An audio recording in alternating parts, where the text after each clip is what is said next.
সরকারের ফিডিং কর্মসূচির খাবার খেয়ে অন্তত ২০ জন শিক্ষার্থী অসুস্থ হয়ে পড়েছে।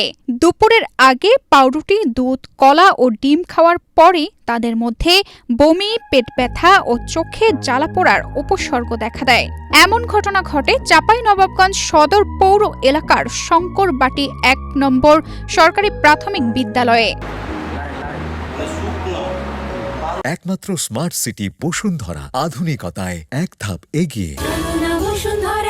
কয়েকদিন ধরেই নিম্নমানের ও দুর্গন্ধযুক্ত খাবার সরবরাহ করা হচ্ছিল বলে অভিযোগ ছিল বিদ্যালয় সূত্র থেকে জানা যায়।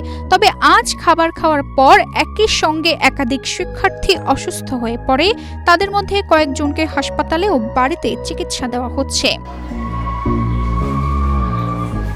ভারপ্রাপ্ত প্রধান শিক্ষক জানান, বিষয়টি সরবরাহকারী প্রতিষ্ঠানকে একাধিকবার জানানো হলেও তারা নিম্নমানের খাবার সরবরাহ অব্যাহত রাখে। জেলা প্রাথমিক শিক্ষা কর্মকর্তা জানিয়েছে, ঘটনার তদন্ত করে দায়ীদের বিরুদ্ধে প্রয়োজনীয় ব্যবস্থা নেওয়া হবে। তানজিদা রহমান, ইনায়া, বাংলাদেশ প্রতিদিন।